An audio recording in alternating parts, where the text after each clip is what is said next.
தமிழக மக்கள் முன்னேற்றம் நினைக்கல. திமுக அதிமுக அவ்வளவுதான். இந்த ரெண்டு தான் தமிழ்நாட்டுடைய நிலை. அப்ப தாவேகாவும் பேரும் நான் அதை பத்தி பேசவே இல்லையே. அவ இப்பதானே வந்திருக்காங்க, நீங்க பின்னாடியே போறீங்க.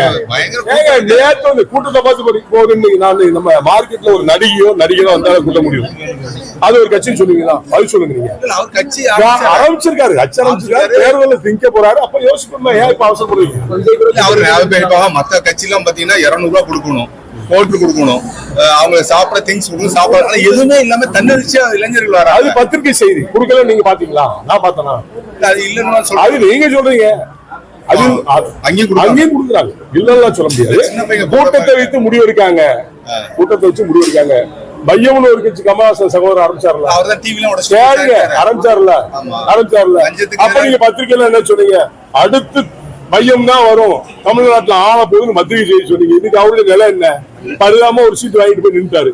இப்ப அவரை பத்தி இதே மாதிரி தாவாக்க இப்ப வந்திருக்கு. தேர்தலே சந்திக்க முன்னாடி நீங்க எதுக்கு முடிவு எடுக்கிறீங்க? விஜயும் பரிதாபமா போயிருவாரு. சொல்ல முடியாது, தேர்தலை பொறுத்தா சொல்லுவாங்க.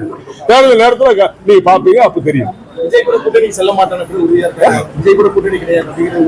அரசியல் சூழ்நிலை எப்படி வேணாலும் ஏற்படும், ஏற்றத்தாழ்வுகள். நண்பனு கிடையாது, எதிரி கிடையாது.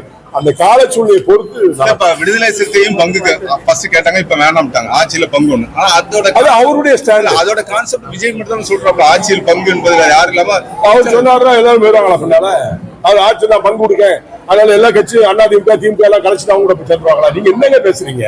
நேத்து வந்திருக்காரு, கட்சி ஆரம்பிச்சிருக்காரு, வரட்டு தேர்தலில் சந்திக்கிட்டு அப்ப மக்கள் முடிவு எடுப்பாங்க. அந்த மக்கள் முடிவு வச்சுதான் நீங்க சொல்ல முடியும். நன்றி.